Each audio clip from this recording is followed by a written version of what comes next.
Hello everybody!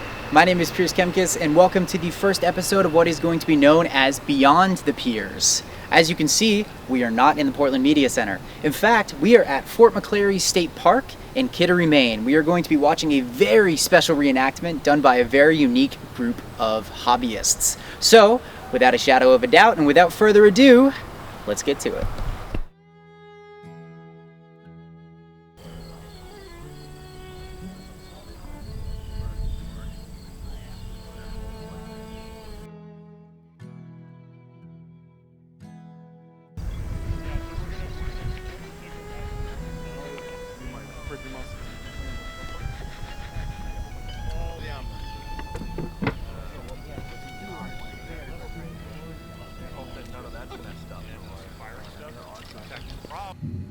It was definitely very intimidating at first coming into camp and being in normal clothes, and you go in and there's a bunch of guys and they're all in period clothes and you're the new guy, right?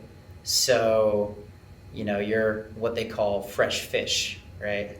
Which is a Civil War term for just completely green Union soldiers.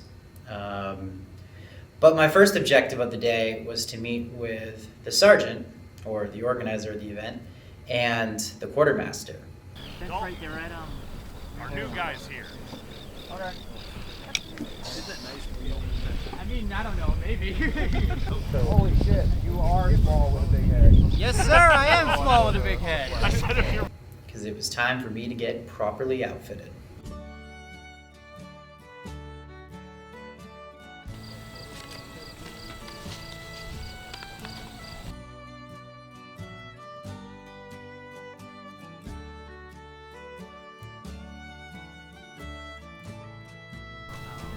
Alrighty folks, we are here at Fort McClary with the 3rd Maine.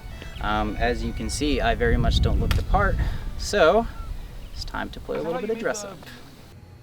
It's funny, right? Because the belt that they provided me did not remotely fit because my waist was way too small. So they actually had to take a hole punch and punch additional holes into the belt so it would fit me. And they had to cut a piece of it off to get the stopper to properly stay where it needed to stay. I was given the nickname Supermodel by one of the older guys in the Union. I can't tell if that was affectionate or if that was a dig. It was really important for me, as somebody documenting the 3rd Maine, to get to know some of the reenactors and get to know their stories and get to know how long they'd been doing it. So I've been reenacting for a little over 6 years now. Doing about 24 years? 24, wow. Yeah. I've been here a year. I've been a few years. I've been with the 3rd Maine for 5 years, but reenacting for over 20. It's embarrassing long time, 26 years. And some of their favorite stories. We did the 160th Battle of the Wilderness, and it did nothing but rain for 3 days. So we were all waterlogged, soaked, none of us slept well, but some of the jokes and laughter from just being miserable as a collective company was hilarious, and I will never forget it. For the years, the national events, the campaigner events have been some of the highlights. Getting to experience different battle sites, walking similar steps the men did, brings it to life for you. Getting away from whatever is going on in my real modern life and spending the entire weekend with my friends in another time and place. And just more stuff about them. What are you looking forward to today? Meeting with the public to kind of share our knowledge of the Civil War from what we're portraying. It's all about seeing what people want to learn and teaching them new things to keep this history alive. I think it's learning new things. Like I just have bought some new irons, so now I'm going to try my period irons for the first time today. All right. Well, thank you so much for being here, and we look forward to see everything that you accomplished today and do. Acting. for sure. Camp life was super peaceful until it wasn't.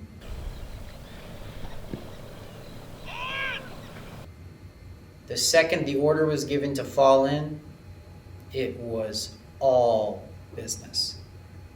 Shoulder, arms. Prime. So,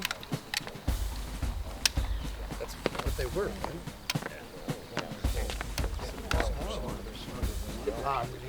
The southern, I don't have my sword, so shoulder arms. Fix bayonets.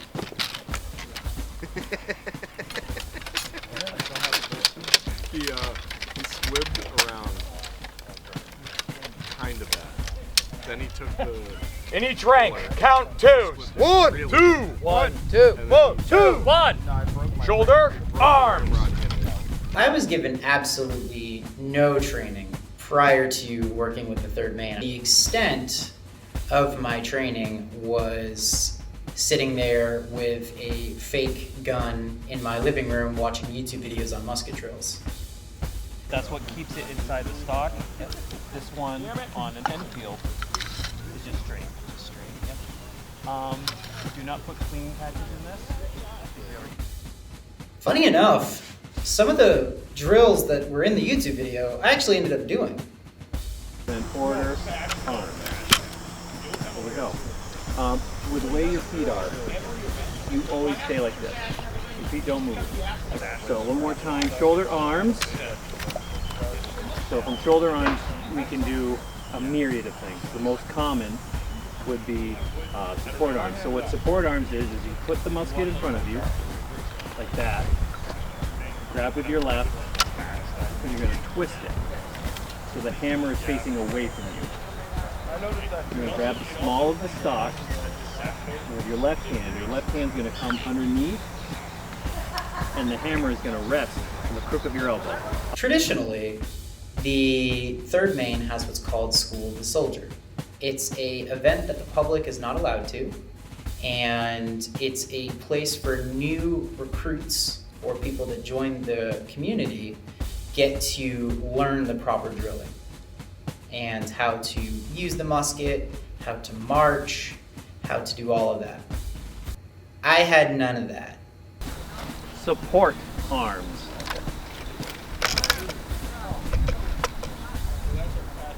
Hand down. No. Yeah. I was thrown in a uniform, given a musket, and given all of 10 minutes of instruction on how to properly portray a Union soldier. It was awesome. Down. There you go. That's about most of them what you're going to be using when we do drill. We might have to do more for firing drills and stuff like that. For basic, for using the muzzle, using the musket like for when you're firing. Once I had a general idea of what I was doing, we started to march up to the battery field for bayonet drills.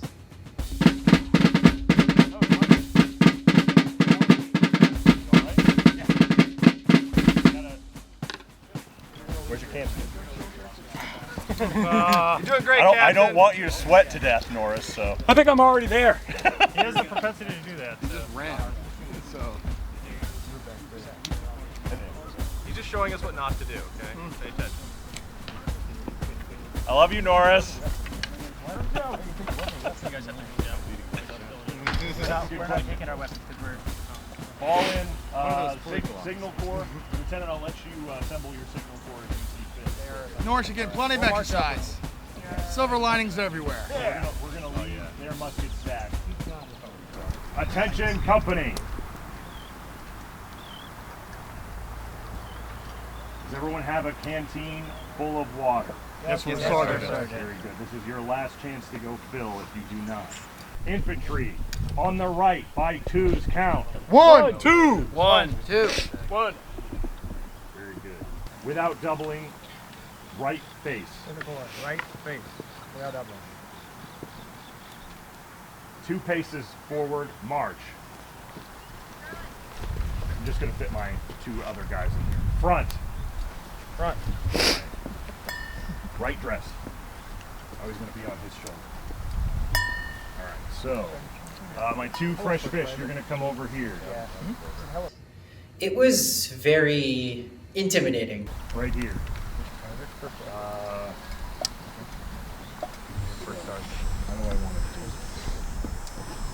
All right, now I think we're ready, Captain. Hey, can you take your place in line? Yes, sir. Thank you, sir. We'll go up to the drill field. How many? Without doubling. Right face. Right face. Where are we going? Going up top. Up top. Company, forward, march.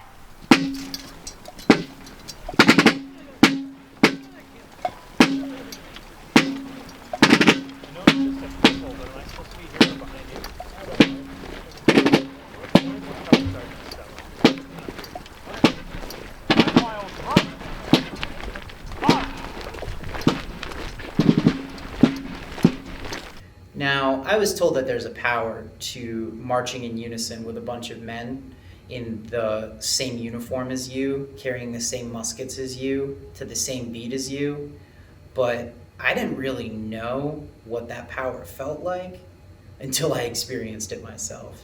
And believe me, it is awesome.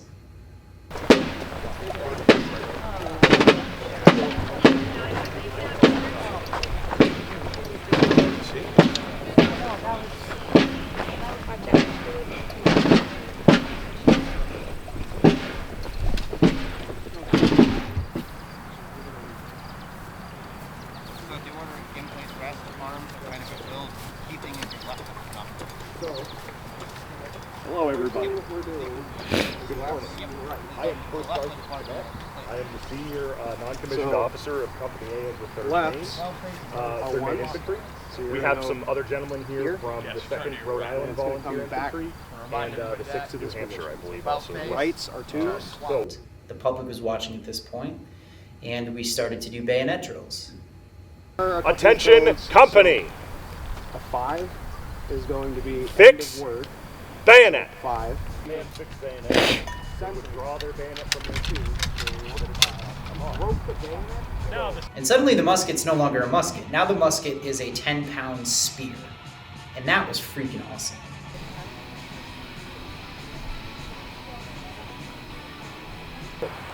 Passade. Right foot, left foot. Very good. Passade. Right foot, left foot. Retreat. Advance. Thrust. Guard. In prime, parry. Thrust. Guard. You're just going to briefly throw the musket out and then immediately pull it back. Lunge real quick, out. so you're not losing control of it. Yep. There you go. It's just a very quick attack. You're going to don't wait for me to tell you to go back to guard. Just immediately go back to it. Right vault. Retreat. Thrust. Guard. Left vault. Raise the stocks. Strike. Guard. Raise the stocks. Strike. Guard. You move your feet on the... I'm pretty sure at one point I lunged out with my musket and proceeded to hit myself in the lip with the buttstock. Yeah. Back. Just a little hop to get out of the enemy's reach. Thrust. Guard.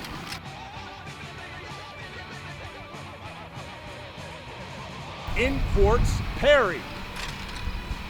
Thrust. Guard. Shoulder, arms. Order, arms. In place, rest. So, now I've taught them how to attack. Taught them some footwork. I've taught them how to defend. Now, I'm going to cover a couple of other things. After bayonet drills and after we were all properly tired, it was lunchtime. This is a lot harder than I expected it to be. This wool is very warm. That musket is very heavy. And quite frankly, I'm having the time of my life. In lunchtime, we got to hang around the camp. We got to eat some much needed grub. I got to rest my arms. And I got to experience an absolutely brilliant Civil War delicacy. What's that? All right, Pierce, what are you about to do right now? All right, so this is the Civil War delicacy known as hardtack. It is quite literally flour and water. It is one of the most tasty things that ever came out of the Civil War, and I'm going to eat my first piece for the first time. How long have you been doing this? 6 years. 6 years.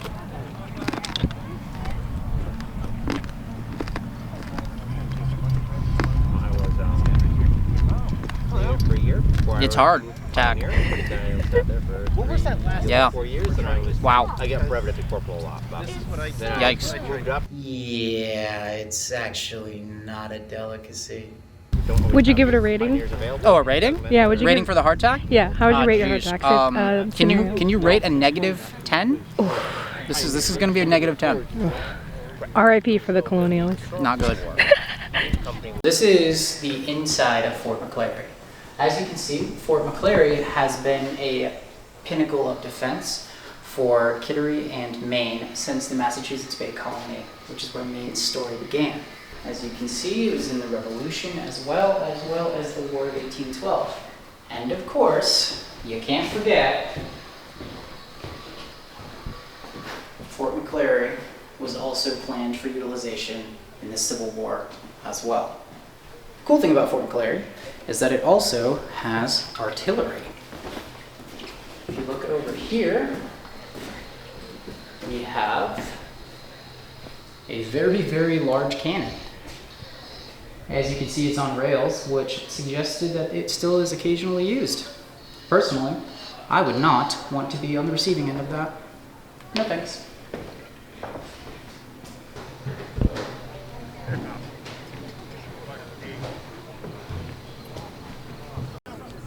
Imagine a hot day, you're out with He may ride forever neath the streets of Boston. He's a man who never returns. He will never return, oh, never return. And his head is still unlearned. He may ride forever neath the streets of Boston. He's a man who never returns. He's the man who never returns. Woo! Woo! It's like me just forgetting the verse. Doing great, guys. Oh yeah? So, following lunch, we formed up again, and they told me, Pierce, we're going to teach you how to fire a musket. You're going to be firing a musket in front of the public. And I was like, I'm sorry? You'll then be given the order to charge cartridge. Charge cartridge, you'll pour the powder out of the cartridge, and then you'll stick the paper in. I've just learned how to hold this thing. Now you want me to you want me to shoot it? Battle reenactment, you're not going to use your rammer. Here we're demonstrating to the public, you will. Right. The next order will be to draw a rammer. It'll be a 2-stroke motion. You're going to bring it to a 45. Mine's stuck. It literally is. Oh yeah, that's the... Actually, hold on. I can fight with the sergeants. I was a little nervous learning how to shoot a musket. I've shot many a rifle in my day, but I've never shot a historical musket. The order will be to ram cartridge. You'll take the rammer, ram down. You basically 2 taps, push it all the way down in. And then it'll be the order will be to return rammer. Rammer will come back up through.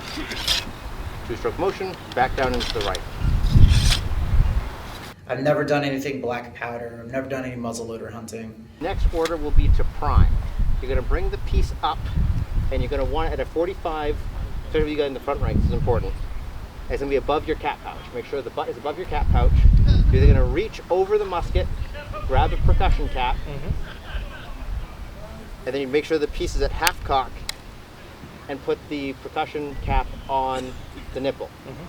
So, shooting a musket for the first time in front of the public was a little intimidating of a concept, for sure.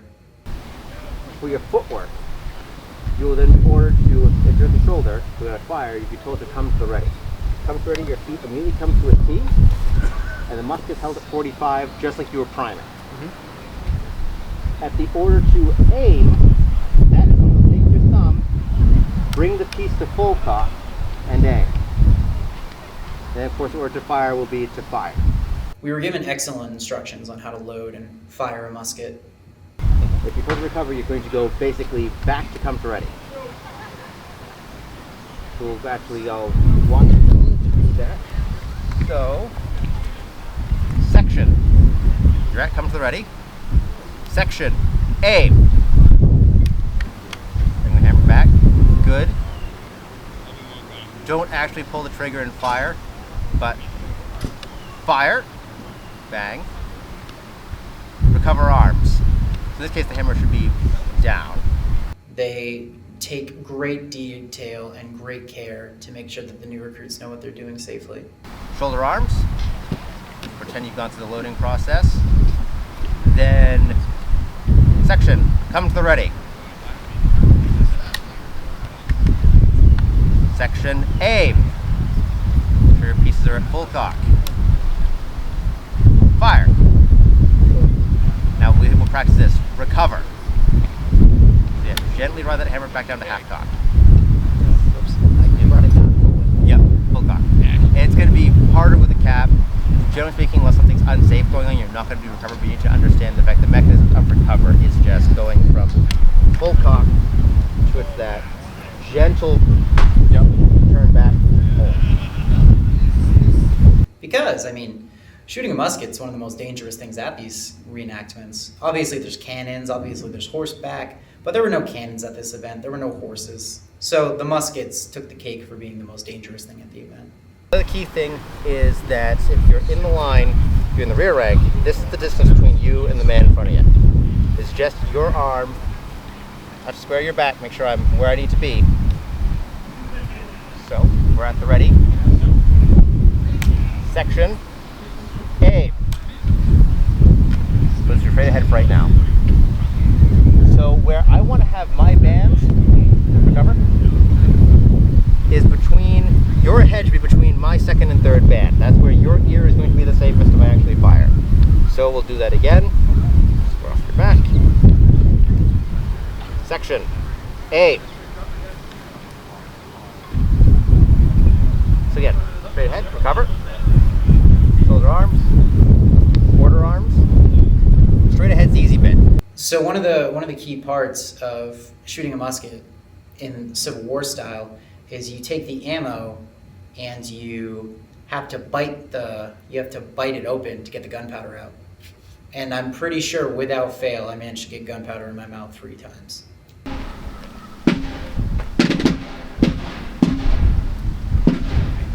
Intervals right. March.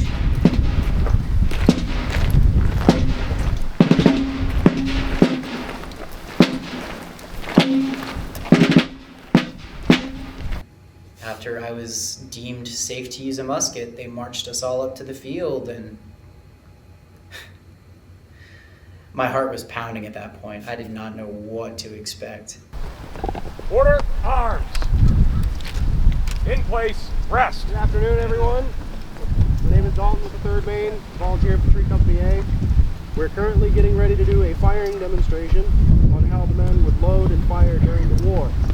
I was just trying to stay in character to the best of my abilities, but I was so nervous. We'll ram it down, give it a good tap, make sure that it gets all the power to be pressed. Return, rammers. Returning the rammer.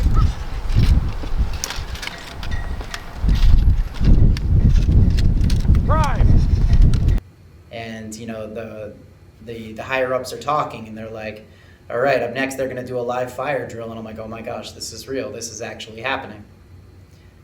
Prime is going to bring it up above his cat's house, remove the cap, show the fulminating mercury, put it onto the nipple of his musket, and the last step is to go shoulder arm. Shoulder arm. What he's going through now. That works. So I'm sitting there like struggling to hold up this 10-pound musket, my arms are shaking, and then I hear, ready! Firing by company. Company ready. Company is getting ready. And at that point I'm so nervous, my gun is at half cock as I was taught, And then aim! Ready to fire. Aim! Ready. Right foot over the right shoulder. And sure enough, to my left and to my right, there were 2 musket barrels from the guys behind me, and I'm sitting there with my musket with my hammer all the way back, and then boom. Fire! Low! And let me tell you, I was freaking hooked. So what they have just done is fired by company. Each regiment had about 10 companies. I can't match guys like that. During a battle, they could go and order a single company to fire, or they could have an entire regiment fire. All in all, it was a super special event. Ready! The ranks are your front, your back men. Whenever you Aim! in line, go and fire. Fire! Being with a group of people as impassioned about reenactment as the 3rd Maine are, in a historical place to the state of Maine, was really special. Ready! Commence firing!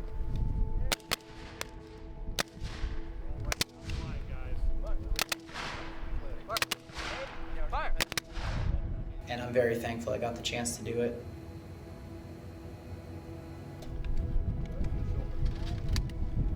Aim! Fire!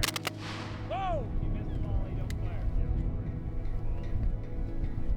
fire. I think that the value of historical reenactment is it gives people a community to live in a different time.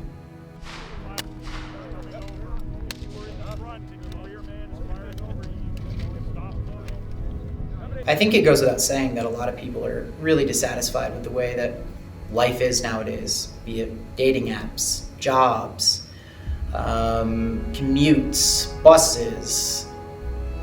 So it gives people a chance to wear different clothes than they normally do, and to use different furniture and use different stuff than they normally do.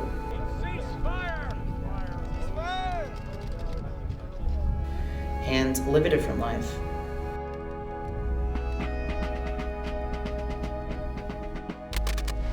I don't really think there's anything wrong with stepping away from your life for a little bit to live a different one, especially a life as cool as the life of a historical reenactor.